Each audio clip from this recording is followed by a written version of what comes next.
baik. Assalamualaikum warahmatullahi wabarakatuh. Waalaikumsalam warahmatullahi wabarakatuh. Gimana kabarnya?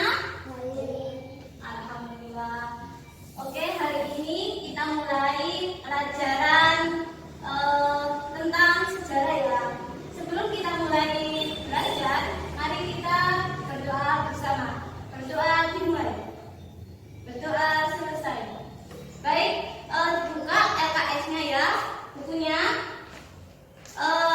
Hari ini kita mempelajari tentang sejarah, di mana kemarin sudah minggu lalu sudah mempelajari tentang sejarah mana-mananya sejarah ya. Sekarang selanjutnya materi yang kedua tentang kehidupan manusia dan masa prasejarah.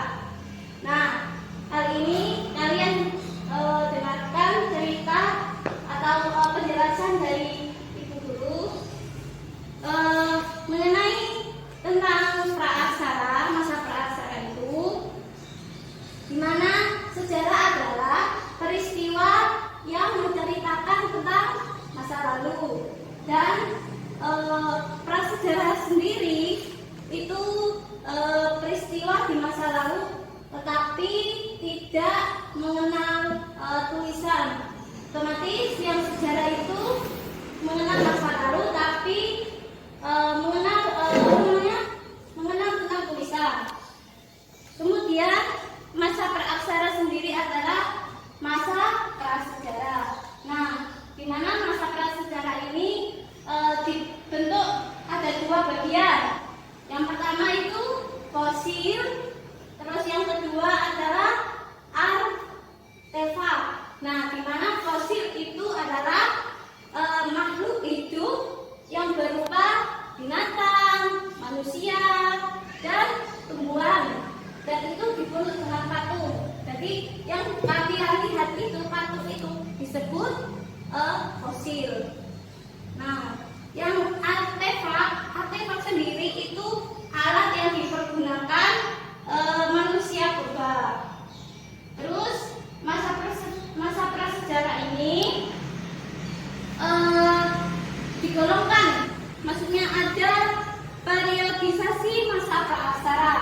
Nah, periodisasi di prasejarah ini ada dua. Ya, ada dua. Yang dimana periodisasi masa prasejarah berdasarkan hasil budayanya sendiri. Nah, masa prasejarah dibagi menjadi 4 bagian ya, 4 bagian. Yang pertama zaman batu, yang kedua zaman Madya, yang ketiga zaman batu muda, dan zaman batu besar. Nah, zaman batu Madya atau disebut Mesolitikum. Kemudian zaman batu muda disebut Neolitikum. Kemudian yang zaman batu besar disebut Megalitikum. Nah, di zaman batu tersebut ada banyak ciri-cirinya. Nah, di mana zaman batu itu yang disebut Paleolitikum dibagi menjadi 4 golongan. Yang pertama, di zaman batu itu yang Paleolitikum, peralatannya terbuat dari batu yang masih kasar. Jadi kalian kalau meneliti batu kasar itu berarti disebut zaman batu atau Paleolitikum. Kemudian yang kedua, hidupnya dengan berburu dan meramu. Terus yang ketiga, alat yang digunakan terbuat dari tulang dan alat serpi. Untuk zaman Madya, peralatannya dibuat dari batu yang mulai dihaluskan. Terus yang kedua, alatnya berupa kapak dari kapak Sumatera. Terus yang zaman batu muda atau Neolitikum itu mempunyai ciri yang pertama, alat yang digunakan kapak lonjong dan persegi. Kemudian yang kedua itu peralatannya dibuat dari batu yang sudah dihaluskan. Jadi zaman batu besar itu batu yang digunakan menggunakan yang berukuran besar. Terus peninggalannya di batu besar itu yang berdasarkan kepercayaannya seperti Menhir, Dolmen, Waruga, Sarkophagus, dan Punden, Bermingga, dan Maca.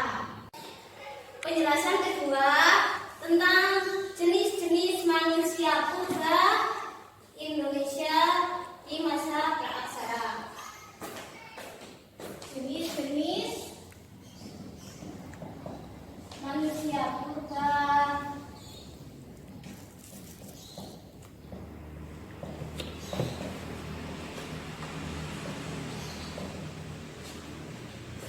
di masa praaksara. Nah, di mana jenis-jenis manusia purba ini memiliki 3 bagian. Yang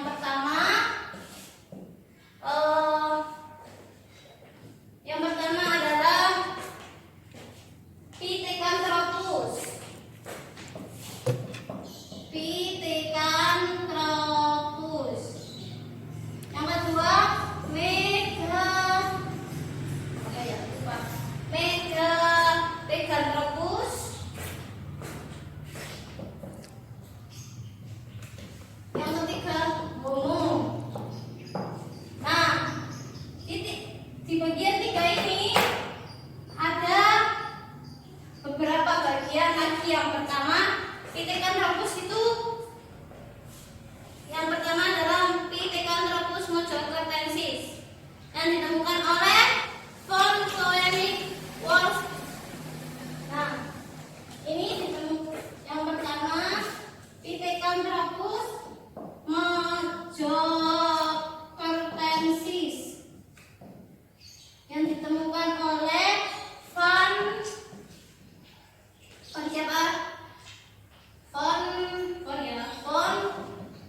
Koenig-Wolff.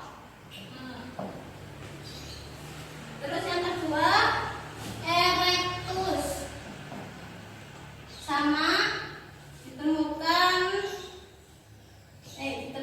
oleh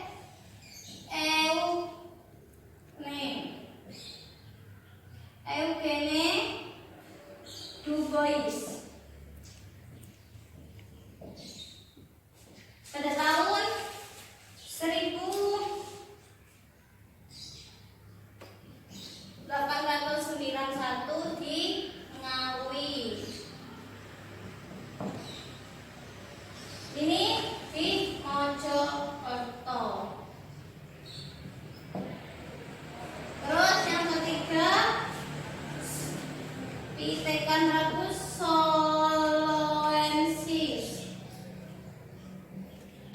yang ditemukan oleh sama kayak von Koenig-Wolff.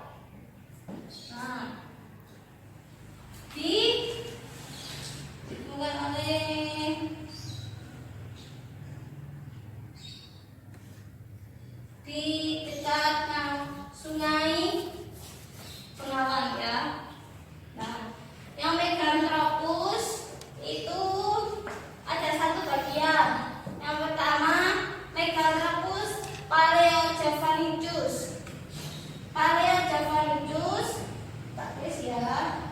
Paleojavanicus adalah manusia purba tertua di Jawa. Dan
Alhamdulillah baik. Untuk hari ini selesai materi tentang masa praaksara. Jadi kalian bisa belajar sendiri di rumah ya. Sekian dari saya. Semoga ilmu yang saya berikan kepada anak-anak semua bermanfaat. Terima kasih. Wassalamualaikum.